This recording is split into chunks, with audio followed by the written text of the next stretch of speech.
Hello and welcome to Stoicism Philosophy as a Way of Life. My name is Donald Robertson and today's guest is Dr. Walter Matweychuk. Dr. Matweychuk is a practicing psychologist in the Department of Psychiatry at the University of Pennsylvania Health System and has an independent telehealth practice in Manhattan with clients worldwide.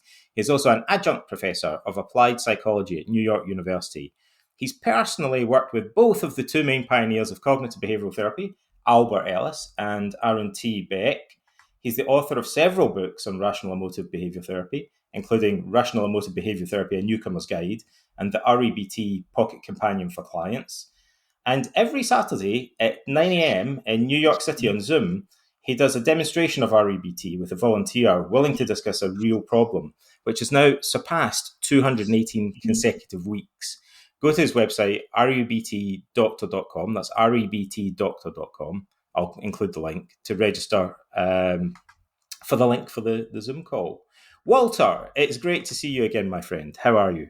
In here, Don. It's always a pleasure to talk to you. I have a great respect for the work that you're doing for modern Stoicism and the writing that you're doing, and it's always a pleasure to sit down and speak with you.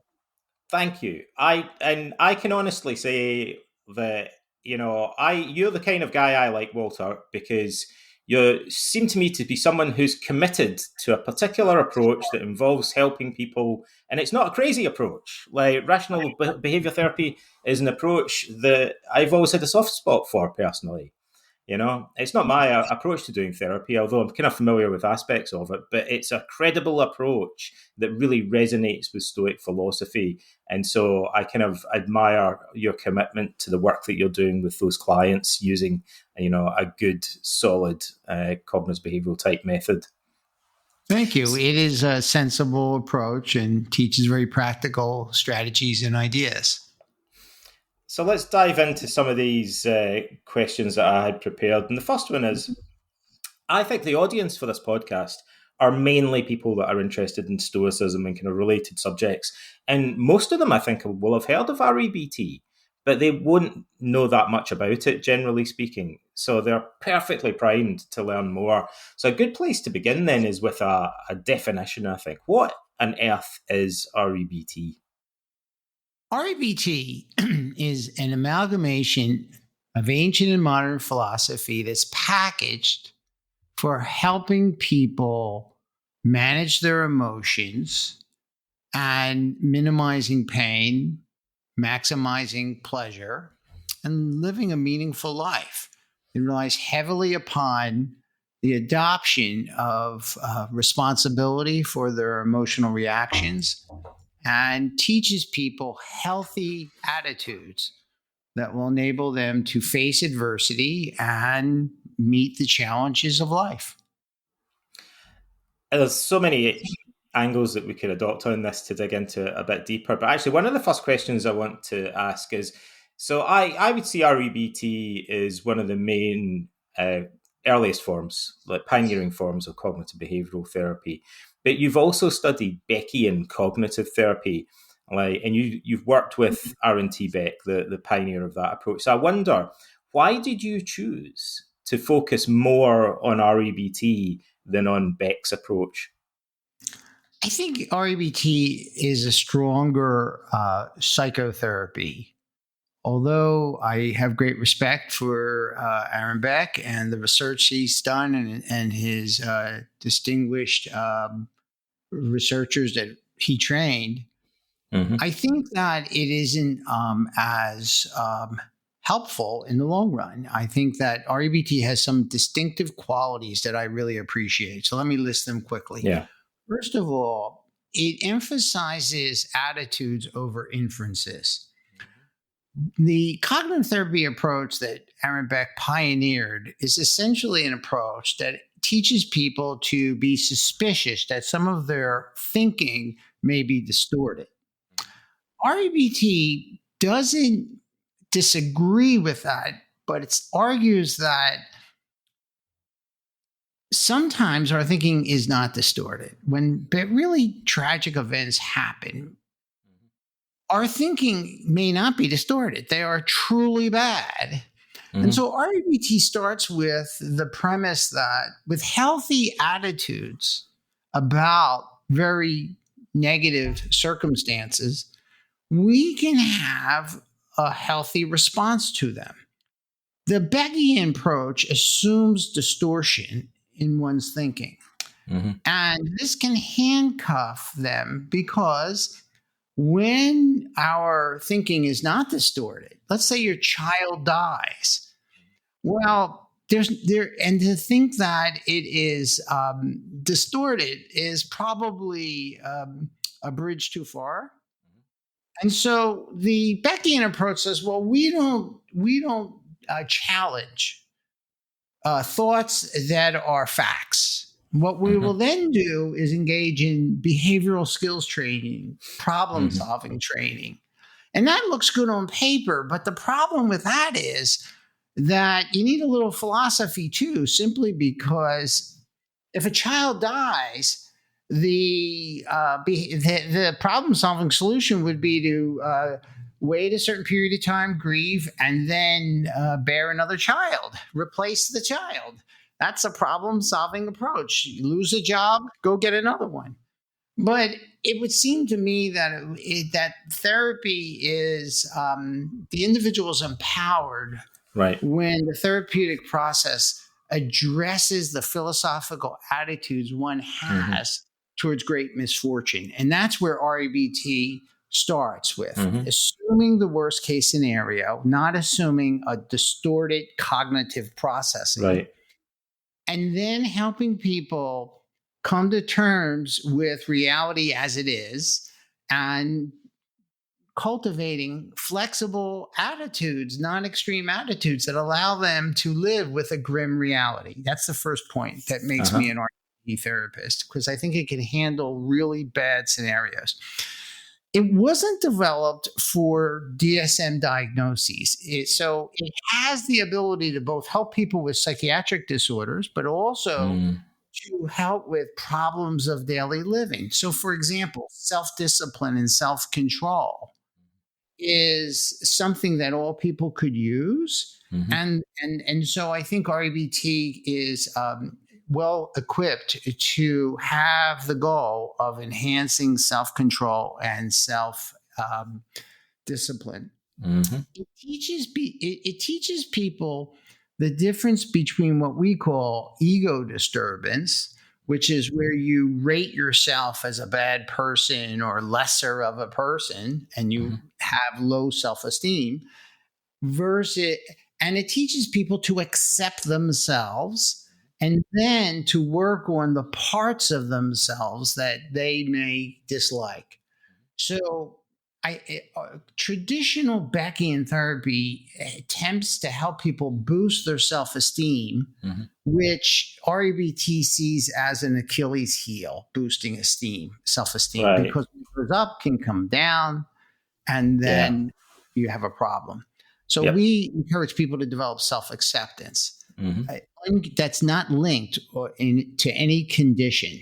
And then finally, REBT makes, there's two other points. One is that REBT encourages people to tolerate discomfort. I think the Beckian model doesn't emphasize what we would call discomfort disturbance.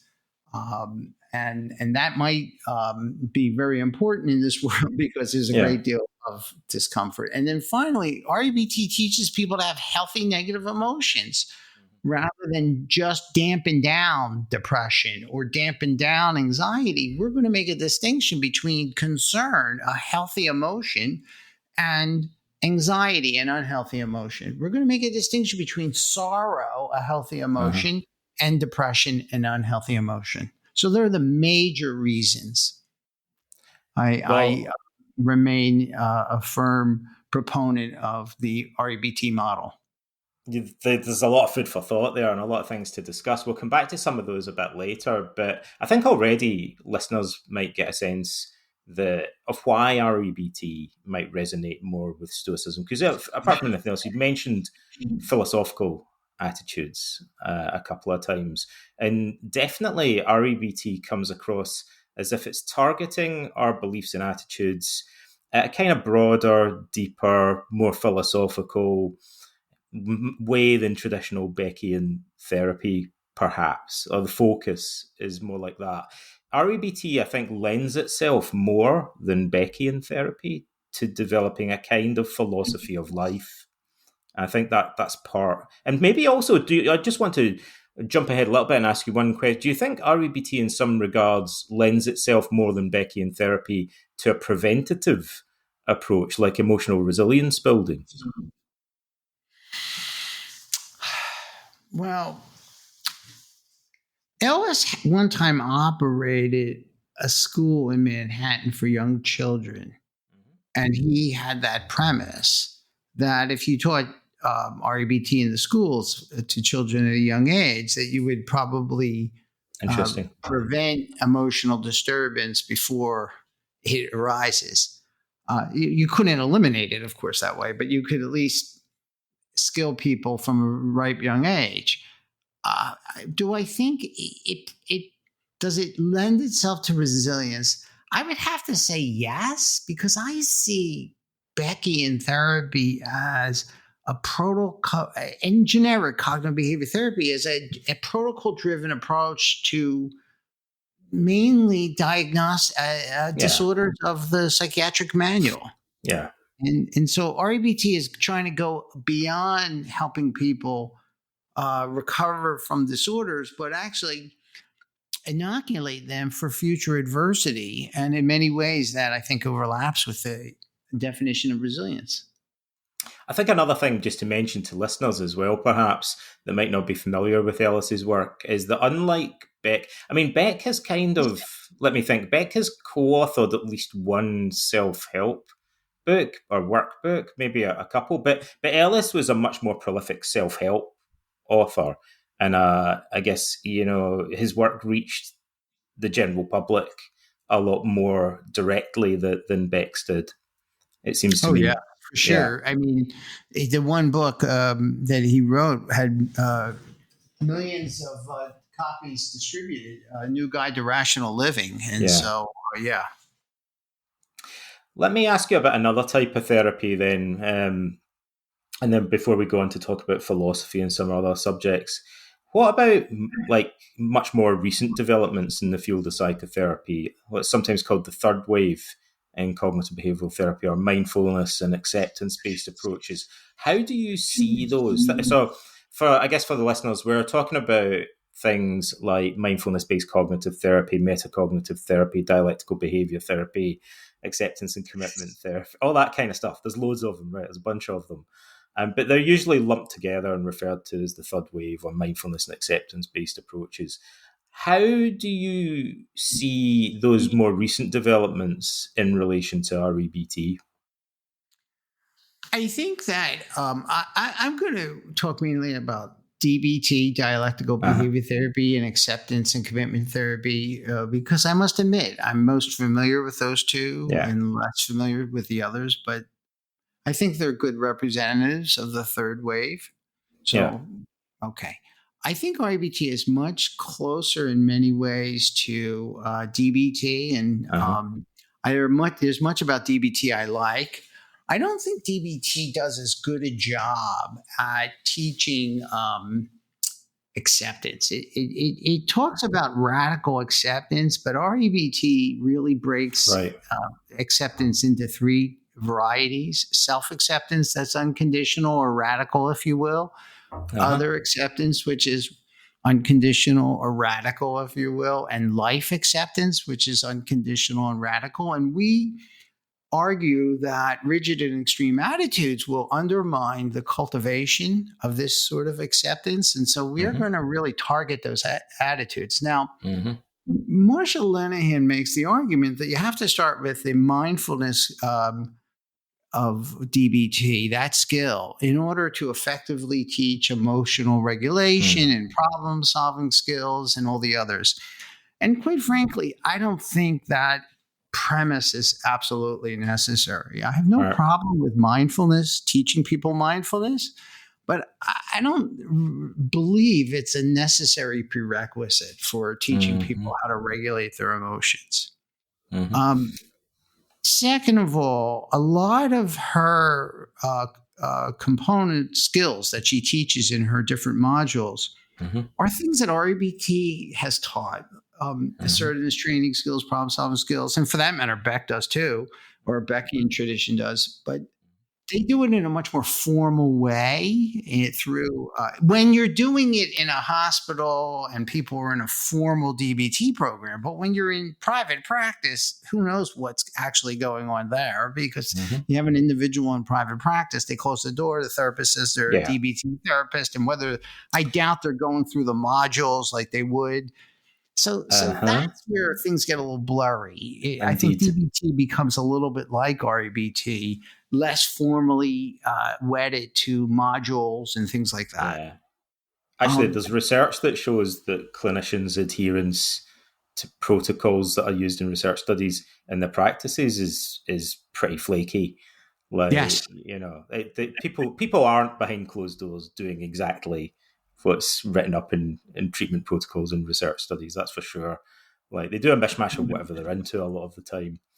But what about things like meditation? And so, I mean, I'm pretty sure Ellis was in some regards very eclectic.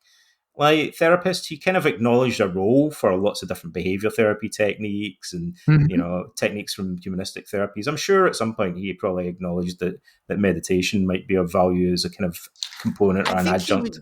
I think I one time walked in his office before supervision, and he was either relaxing or meditating or snoozing. I don't know, one of the three. But the point is, I think he would say meditation is useful but insufficient. I think that he would see it as palliative, right? But in and of itself, not sufficient. That we could do better than that and really help people have a profound philosophical shift. Not all people will achieve this, but many can. And that we should therefore try for that. So I don't, it's not either meditation or REBT, it's and both, with an emphasis on the profound philosophical attitudes that REBT teaches. Well, I'm going to say something controversial, and I've got a hunch that you might agree with me about this, actually. I'm a big fan of mindfulness. I think it's great. I like mindfulness as much as the next guy, right? I used to practice Buddhist meditation. I used to go on Buddhist retreats and stuff like that. But it struck me that when I did Buddhist meditation, we would study Buddhism and we'd studied the philosophy and psychology. So when we were paying attention to our own thoughts with detached awareness and all that kind of stuff, we had ideas about what were healthy and unhealthy ways of thinking. And we would notice things about our stream of consciousness informed by Buddhist philosophy. And it's the same in Stoicism as well.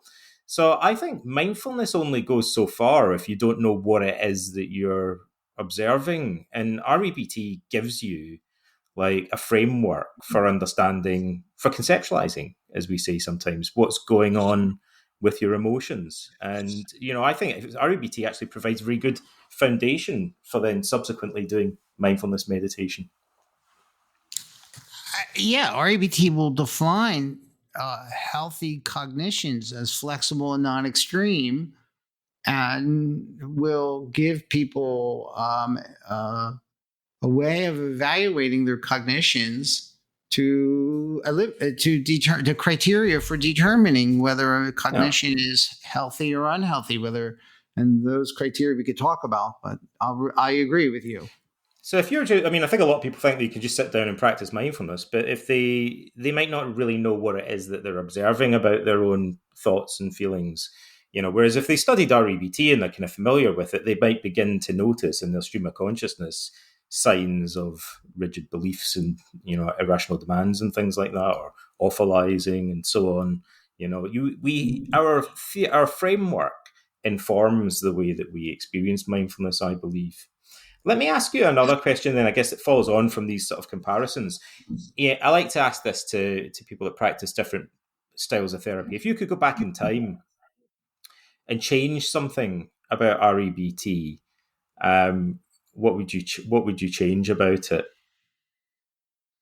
I think it would have been better had it not had to be rebranded from Rational Therapy, which it was in its infancy, to Rational Emotive Therapy, to then REBT. I think if we went back in time, maybe more effort would have been to get it into academia to be researched. Yep. Whereas these other therapies like DBT, ACT, and cognitive therapy were all developed in academia. So there's a greater research base for it. But, the thing is, the fact that REBT was developed outside of academia is both a cursing and a blessing, because that's what it's the original transdiagnostic model that was developed in the rough and tumble streets of Manhattan. So like Stoicism, it has a very gritty feel to it, which I think is absent in ACT. I think it's very absent in ACT, and probably so what would I go back? Encouraging research to be done on it by independent third parties. Right. But that's hard to do if you don't train researchers, and Ellis didn't train researchers. Well, the other thing you mentioned was the name. So what was it? You think it should have just continued to be called Rational Therapy? No. I think it would have been better if he would have just started from the outset and said Rational Emotive Behaviour Therapy. I think it's a bit long-winded. Rational therapy, and it would have been better had he not. But he refined it over 60 years. So he went from rational therapy to saying, "Wait a minute, we got to also talk about emphasize that the therapy addresses emotions." And then Ray Corsini, an editor of books, argued that you do a lot of behavioral interventions. So why not the name be Rational Emotive Behaviour Therapy? So it would have been better if he had started where he ended. I heard someone joke once that if he'd lived longer, maybe he would have got an A and an L in it as well, because it looked like he was working towards having all the letters of his name in REBT. Albert. Yeah, maybe. What do you think is the future of REBT then? Wow, that sadly, I think the future of REBT is not a good one. The leadership has not done a good job of maintaining a strong dissemination campaign, and so I think that bits and pieces of it will be broken off, and as it has been, I think there are bits and pieces of it found in other therapies, but the package whereby you say, the whole is greater than the sum of the parts, I don't know if that's going to be around 50 years from now, because but then again, Stoicism, fell out of favor and then faced a resurgence. So we'll see. But I'm trying to do my bit in disseminating REBT and keeping it alive and drawing attention to it. But there is a movement towards integration, and I'm not so. I stay with more of the original model that Ellis generated. Yeah. Maybe I feel a bit more optimistic, slightly more optimistic about it than you do. I understand what you're saying, though. My feeling is that the parallels that people see between REBT and Stoicism are actually a kind of almost like an unexpected boon to some extent, because there's a lot of interest among this whole different demographic of people in REBT because they've been reading books about Stoicism. The problem, Don, is there are not people like me who are proud to stand up and define what they do. I'm an REBT therapist. I challenge you to find somebody who says, I use REBT. Where people say, I'm a cognitive behavior therapist, I'm a DBT therapist. Find somebody other than myself, who maybe Wendy Dryden in London. You beat me to it. Well, but short of he's the only one I can think of. Yeah, people don't stand up at a conference and say, "Hey, I'm an REBT therapist, and we've been doing what you're talking about before you did." Marshall Lenehan talks about the stress tolerance. We've been talking about tolerating discomfort before she came to the party. We were talking about acceptance before that occurred. So people are not, I think, courageous enough to say, I'm an REBT therapist. I'm happy to say that. And you don't have to accept me if you don't believe it's a good therapy. REBT is not trendy, right? No, it's not. Some therapies are trendy, right? I think it's fair to say. And there have been like fads or trends for different therapies over the years. Some of them come and go. REBT's been around for a while. Like it's been around for well over half a century now. So it's stood the test of time, like better than a lot of other therapies. Uh, but yeah, it's. I think the fact that it was one of the earliest forms of CBT counts against it in some ways. Like in terms of a lot of clinical psychologists and cognitive behavioral therapists are always looking for the next best thing, like what's coming, what's emerging, and they maybe they look at REBT as something that's kind of out of date. Well, let's really be honest with each other, Don. I don't mean to hurt. I don't mean to badmouth anyone, but the way you get ahead often is to say that you've developed something new. So I'm For not against sure. innovation. But I remember when I was an undergraduate at the University of Pennsylvania, we had to take a history of psychology course, and the Yeah. professor said, Why are you taking this course? Why are you made to take it?" And he said, "It's because psychology has a tradition of taking old wine and putting it in new bottles and selling it Yep. as a new formulation." Couldn't And agree so, more.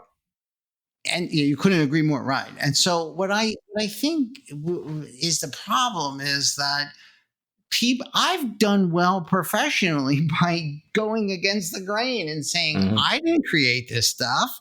It's not all that different. But what I'm good at is communicating its utility. And I can Hmm. show you how to help yourself and make your life better by using this system of ideas. I think Hmm. what happens in academia, if either you have to create a research program around your particular ideas.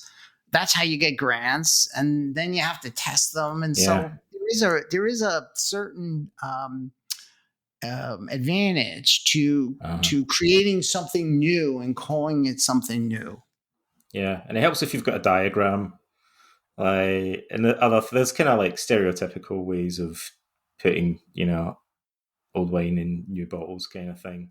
But actually, one thing I'd say, and this is a good segue into talking about philosophy, I some people found Albert Ellis hard to get along with. I think that's fair to say. He could be, people say he could be kind of cantankerous at times or whatever.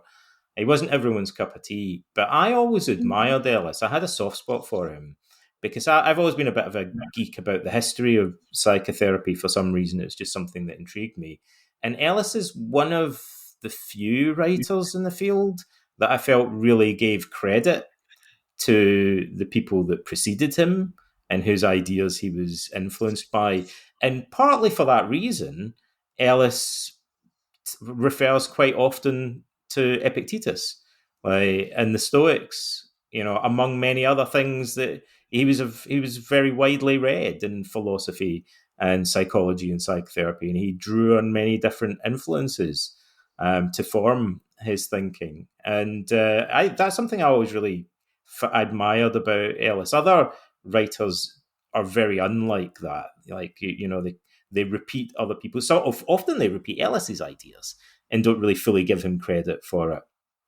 Um, I'm trying to avoid naming any particular names. I feel Beck does that sometimes. Like Beck draws in earlier approaches and maybe doesn't, fully spell out that that's what he's doing.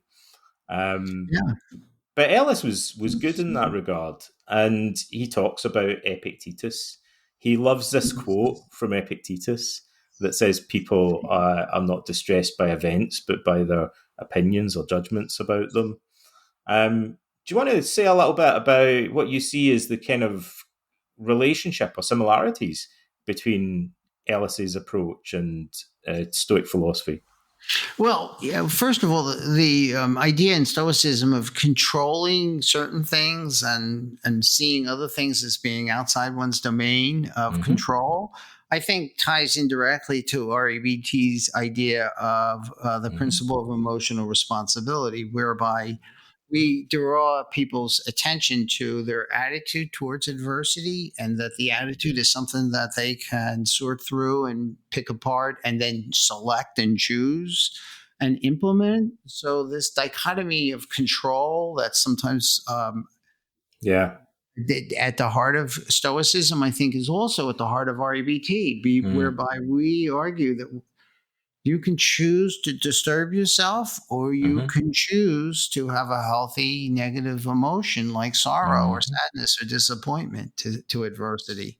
When I often ask people, hundreds and hundreds of people that I deal with over the years, about what's the most helpful thing that they've taken from Stoicism. And there are many ideas and techniques in the ancient Stoic literature, but this dichotomy of control idea, which is the opening sentence of the Enchiridion, or the Handbook of Epictetus, so it has this kind of, it's obviously being emphasized by the ancient Stoics.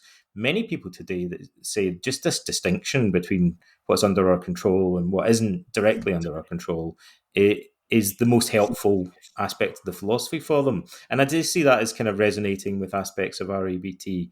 What do you see there as being any other kind of Yes. connections between the two things? Yeah, I mean, I think that, for example, Stoicism is not against this distinction between healthy emotions and Indeed. emotions that get in the way. This is very And explicit in ancient Stoicism, yeah. and REBT makes the same distinction between healthy sorrow or healthy concern and unhealthy emotions like Yeah. depression, self-pity, rage, and anxiety. So I think there is another parallel. Another one is Stoicism encourages people to be a citizen of the world, and I think Mm-hmm. REBT likewise.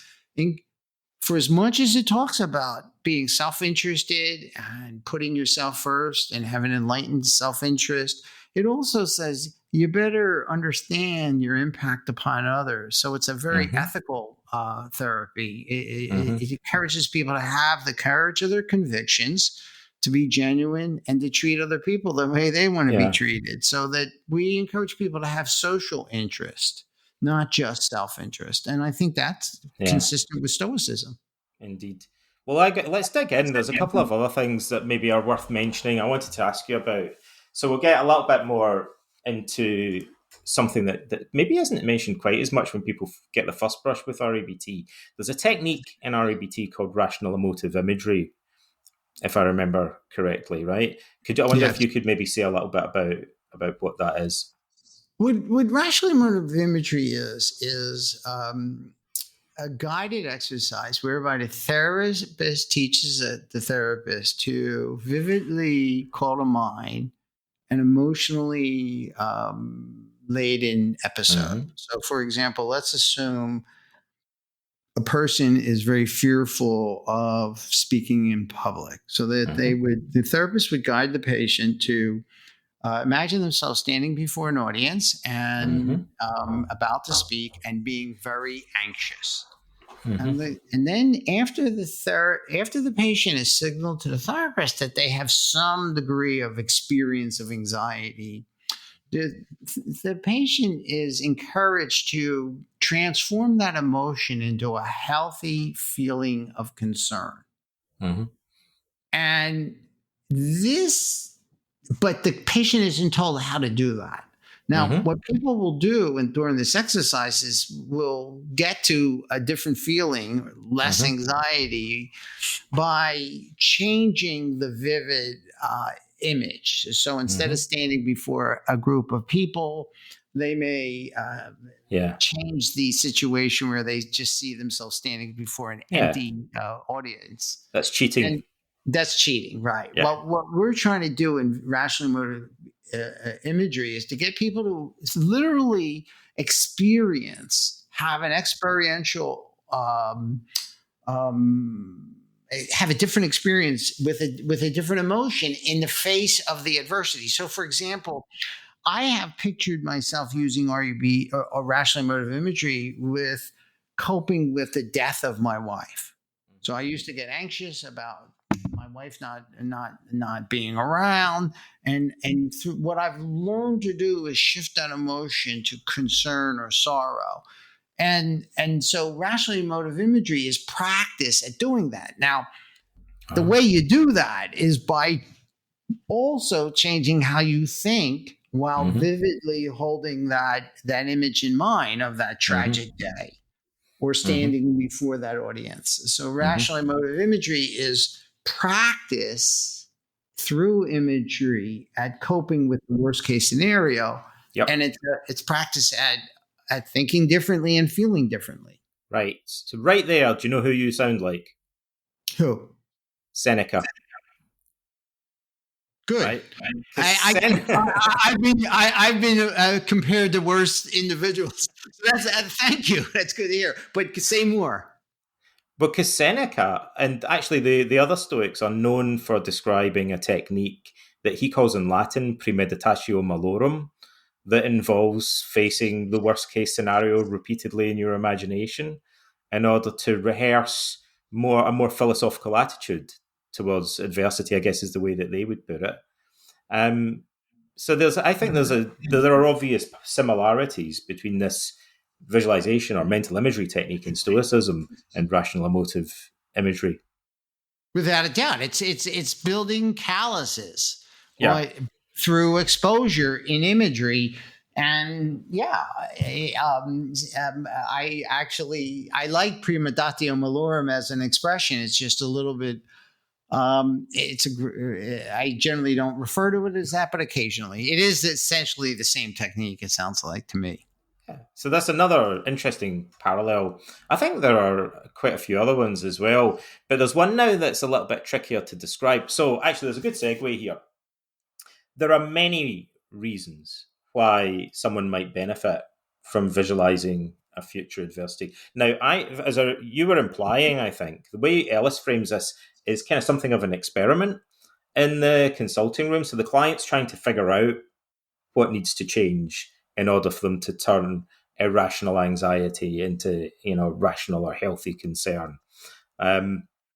And what they're probably going to find from an REBT perspective is that they need to change their attitude, like their beliefs, the demands that they're making on the situation, on themselves, and so on. And the Stoics, like, for example, you might visualize a scene just for emotional habituation and exposure therapy, right? You might visualize a scene in order to rehearse coping skills, like to picture yourself being more assertive, for example. There are many, you might do it in a kind of mindfulness and acceptance based way to practice mindfulness and detachment or something like that. There's many different reasons. But in REBT, the kind of orientation is going to be more in terms of these underlying irrational beliefs. And the same is true of Stoicism. That's another reason it's more similar. The Stoics are particularly concerned with a specific type of belief, right? And I guess that's a little bit of a difference from the traditional Beckian approach. I see the Beckian approach is casting its net a bit wider. And the seems to me the emphasis in REBT is more on specific types of beliefs. I think, as you implied earlier, and this is also the case in Stoicism. Like, the Stoics think the real problem are certain types of value judgments that we make deep down that affect our life in a broad sense. So they're not interested so much in dealing with just this specific problem or that specific problem. They want to try and understand what all these problems have in common. What's the theme that runs across the lot of them? Is it that I'm placing way too much importance on other people's opinions of me, for example, or way too much importance on material success, for instance, and not being kind of more adaptive or flexible in my thinking? So the Stoics do frame this differently from Ellis. But they're both, I think, searching for the core of the problem in a more general sense. And they arrive at slightly different, but I think comparable positions. Yeah, we're going to argue that rigid attitudes about the self, I have to do well or have desirable characteristics, rigid attitudes towards others, you have to treat me nicely, you have to love me and approve of me, you have to respect me. And then thirdly, the life has to be fair and predictable and safe and easy.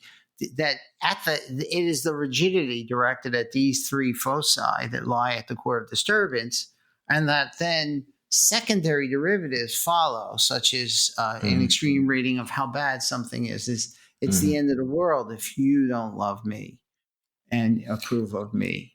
And see, maybe the difference is the Stoics probably think that the value judgment, the extreme rating, is fundamental, and that the demand is kind of secondary to that. But nevertheless, these two positions are pretty close. Yeah. Yeah. And then same thing with attitudes of unbearability, which is the secondary. I can't stand it. This is not life should be easy and I can't stand it when it's not, or life should be predictable and I can't stand it when it's not. But then also the devaluation of the self is a derivative, Mm-hmm. whereby I say something like, well, you have to love me and respect me. And if you don't love me and respect me, then I'm lesser of a person. Or you have to treat me nicely. You wanted to talk about anger. You have to treat me fairly. And if you don't treat me fairly, that means you are not human. You are lesser of a human. And what we're going to argue in REBT, borrowing from Alfred Korzybski in the Journal of Semantics, is that monsters don't exist. They exist in Mm-hmm. our heads, but we want to get people down the abstraction ladder closer to the facts, and that is that humans exist. Now, we might not like Yeah. Mr. Putin, and we may think what he does is abominable on a broad scale, right? Uh-huh. But he's still a human. He breathes, he eats, he needs water. So he's Mm-hmm. not a monster. He's a human acting badly on a grand scale. Mm-hmm. The Stoics again have a very similar position. Actually, this is maybe a good segue into a specific point of comparison, a specific subject, which is one that I'm particularly interested in. So that's why I forewarned you that we might discuss it a bit. What about the problem of anger? What does REBT have to say? You're kind of touching on that already. So, what does REBT have to say in general about anger? And then maybe we can tie that in a little bit to what the Stoics say. REBT makes a distinction between two states of anger. Uh-huh.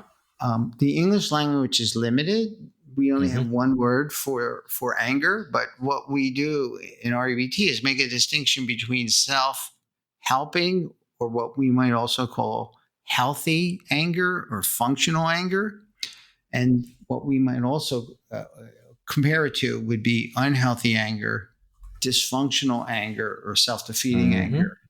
REBT would make the argument that the unhealthy version of anger is extremely self-destructive.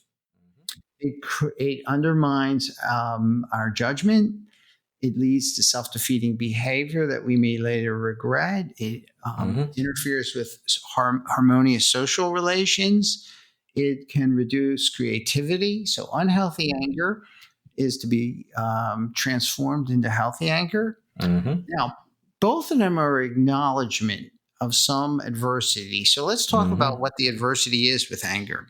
It Mm-hmm. comes in one of three broad categories of adversity Mm-hmm. lead to anger. One is when we are blocked or frustrated. So the best example of this would be is I get angry because I have tickets to a Taylor Swift concert, and I'm driving to the concert, and all of a sudden I get caught in a massive traffic jam, and I Right. can't even get off the highway to go. Right. Okay, now I'm blocked and I'm getting Right. angry. Okay, so Right. that's one adversity.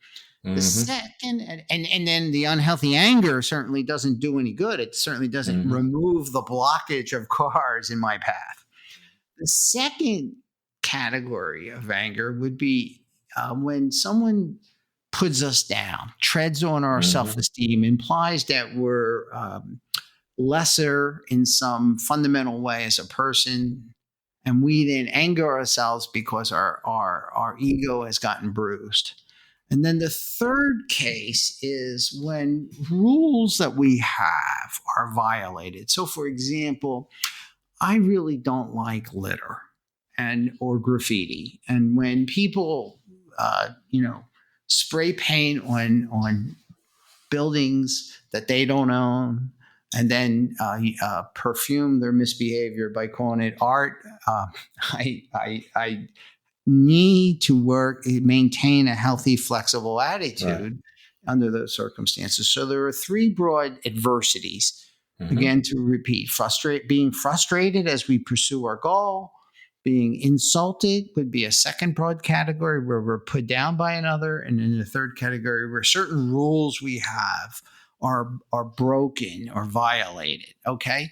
Now, on the B level, they would all be on the adversity level. On the B level, Anger consists of a rigid attitude followed by usually one of two derivative attitudes. So I might say, for example, people must respect me, okay, and my property and not spray paint on my building. So now I have a rigid attitude. And then I might jump from there to a derivative like, I can't stand it when people act so rudely.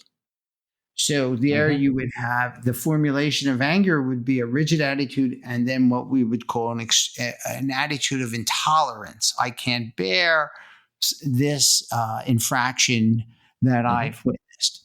The second category would be where you devalue the other person. You must treat me nicely, and if you don't treat me nicely, don't treat me respectfully, that makes you a subhuman, a bad person, or a monster, where you're thinking about the other person as a whole. Now, the alternative to those are where we have flexible attitudes, which are empirically true. I may want you to respect me, but empirically, I don't always get respected. So the idea that I want you to respect me is an empirically true alternative attitude. You don't have to respect me, but I want it. And then when you don't respect me, I don't like it, but I can bear it. I'm not going to melt like a popsicle. Or when you don't respect me, it doesn't make you a bad person. It means that you are acting badly. So with healthy anger, we can sin, but we don't overgeneralize about the person. And with healthy anger, we hold a flexible attitude, and we also have functional and empirically true attitude towards the distress we feel. I just want to jump in and make another couple of quick comparisons to Stoicism, actually. So I thought, first one is that I thought maybe you were going to say that anger could be directed towards three objects or targets, that in the sense that we could be angry with ourselves sometimes, we could be angry with other people, or we might be angry with events or life in general. I don't disagree with any of those statements. That's just a different way of putting it. It's a different classification. And the reason I wanted to mention that, I think we find that classification in REBT, if I remember rightly. But we also find it in the Stoics. Funnily enough, this tripartite kind of distinction between three different areas that our demands or our beliefs can be focused. And the other thing I wanted to mention, because it's an important similarity, what's the opposite of these rigid beliefs? You've mentioned a few times would be a kind of flexible preference. We have this idea in... Yeah? I'm sorry, go ahead. I beg you. I interrupted you. No, go ahead. Well, it's what the alternative to rigid thinking, which we argue is at the core of disturbance, is thinking that has certain characteristics. And what are those characteristics? It's flexible. Yep. It's not dogmatic. It's it's consistent with empirical data. It's internally true, and it works well. So that we're saying the characteristics of self-defeating thought, is rigidity, anti-empiricism. It's not logically consistent with itself. It undermines its goals, and so flexible thinking is the alternative. But it's not just flexible; it's non-dogmatic. It's empirical. It's functional. It's internally logical. Right.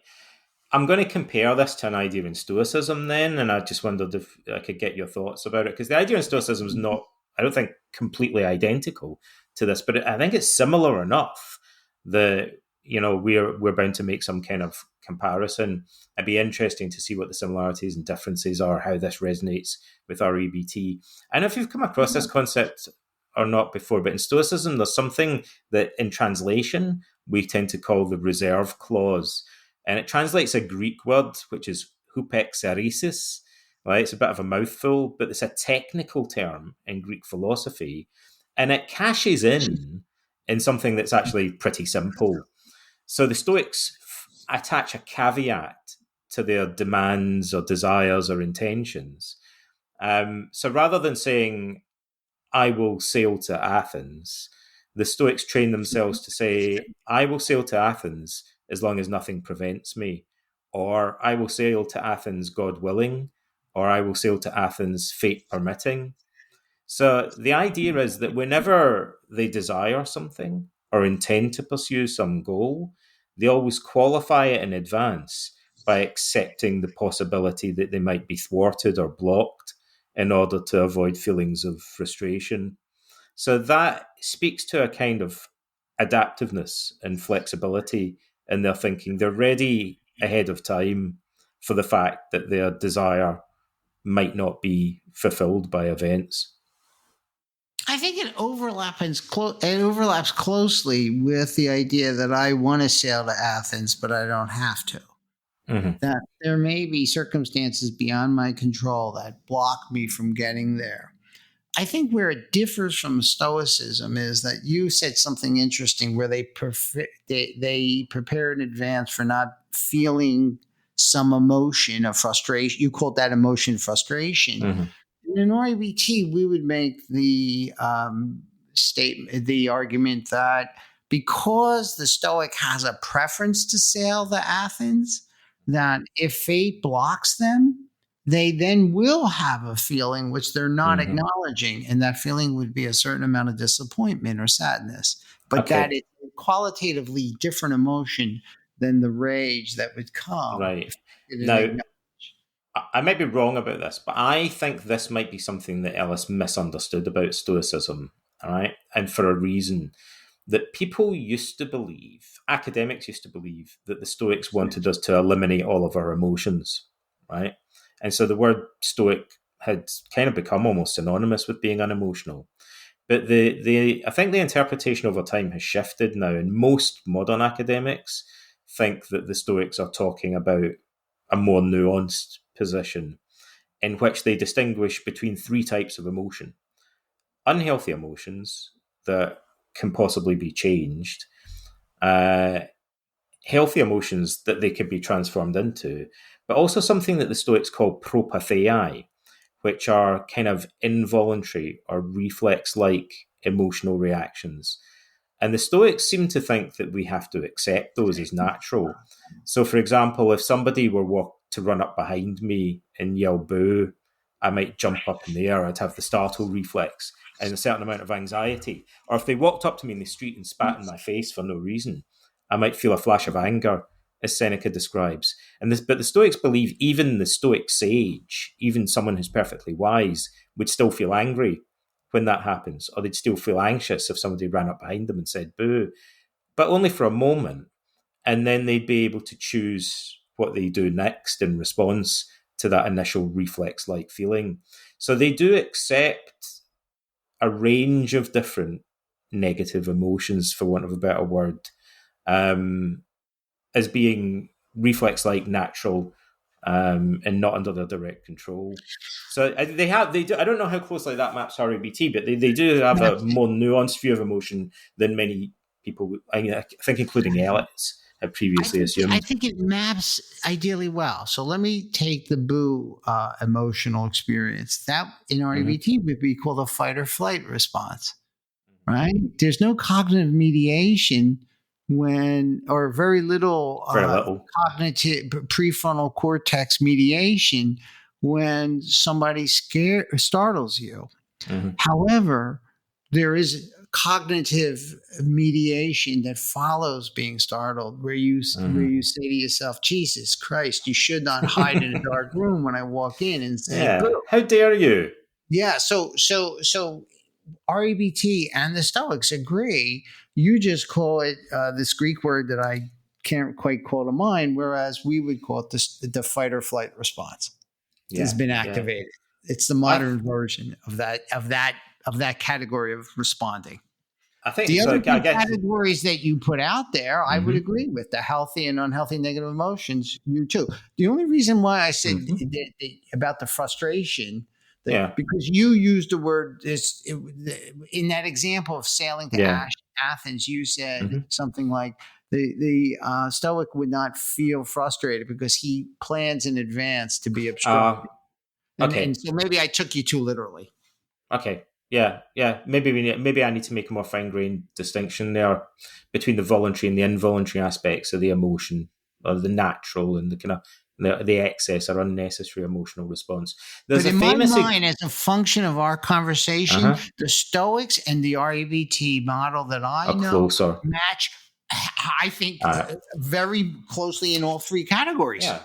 See, the point I'm making, I'll lay my cards on the table here. Like, I do have a kind of agenda here, which is, I think Stoicism and REBT have always had a kind of been cousins, as it were. But I actually think the relationship between them and the compatibility between them is more than Ellis could have known. Like, because he didn't have access to the same information about ancient Stoicism that we do today. We actually have more scholarly work on the subject, better scholarly work. And I think if Ellis had read some of the modern books on Stoicism, he would have seen it as being even closer to REBT than he initially understood it to be. I have no reason to disagree with anything you've said. Well, in that case, I'd like to ask you one more question, and then I think we can conclude. And it's a humdinger of a question, right? But I think you're the very man to answer it, right? If you were to take REBT and try and develop it into more of a philosophy, I mean, sometimes we do talk about REBT kind of being a philosophy or providing a philosophy. But if we were to develop REBT into a more rounded and complete philosophy of life, what do you think that would look like? I think some people do think of it as something that's done in a consulting room, right? Like, if someone was to adopt it as a philosophy of life. So in New Directions in Rational Emotive Behaviour Therapy, I actually have a chapter on this very topic, and I see it as a system of ideas that is a philosophy of life.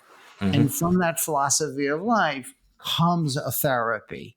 Now, Ellis developed a therapy, but he was, in my view, very much of a philosopher. So let's talk a little bit about the metaphysics of that philosophy of life and the ethics. Right? Because according to Massimo, a philosophy of life is defined as, Massimo Paolucci, is defined as a system of ideas that gives you an understanding of how the world works, metaphysics, and ethics, a way of going about relating to your fellow man. So from the metaphysical stance, REBT is clearly in the postmodern and postmodern camp, the relativism camp. It's got an epistemology that favors hypotheses and empiricism over mystical, faith-driven explanations of the world and transpersonal ideas, and that knowledge is gained, and we understand how the world works through observation, repeated observation, updating our theories of the world. And then from an ethical standpoint, REBT would emphasize that we treat other people in a way that's consistent with Judeo-Christian values, that we see them as all people have an equal human worth, or even though we may vary in how we, what strengths we have, that we would argue that in terms of ethics, that the best person to be responsible for my well-being is me. So there's an emphasis on self-direction, self-responsibility, and looking to you to help me, but not for me to have an unhealthy dependence upon you. We would argue in REBT that it's very important for a philosophy of life that we expect adversity to be part of life, and that we develop a certain amount of acceptance of that life is going to be a never-ending stream of adversity, and that we can respond in a healthy way to that adversity or an unhealthy way. So there's an emphasis on of cognition and how we are responsible for our emotional responses. There's an emphasis on accepting other people even when we disagree with how they act. So, for example, we can condemn the sin of a person's behavior, but accept the person, and so therefore we have the rule of law, and we enforce law, but at the same time we don't see people as monsters. We see them as fallible humans misbehaving. I think a philosophy that is part of life is not taking yourself too seriously and life itself too seriously. I think recognizing that life is an opportunity for meaningful engagement. Now, it's interesting. A lot of people say REBT is all about long-term hedonism. Ellis said that life was for having pleasure, but I think you have to define what you mean by pleasure. I think pleasure, as Ellis meant it to be, was that meaningful engagement. So for Ellis, meaningful engagement was seeing people from dawn to dusk and helping them with their emotional problems. Meaningful engagement for another person might be developing vaccines and understanding how viruses propagate and work. So the ethics of REBT would involve putting yourself first in an enlightened way and helping other people, caring for other people as a close second, not a distant second. And then that leads to social interest.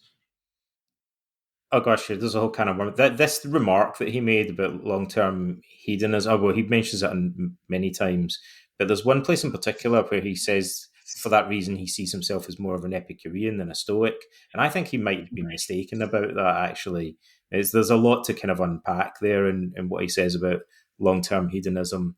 For example, I don't think it would have been consistent of Ellis to say that someone should be willing to sacrifice their capacity to reason in order to gain in terms of long-term pleasure, hypothetically, if that were an option.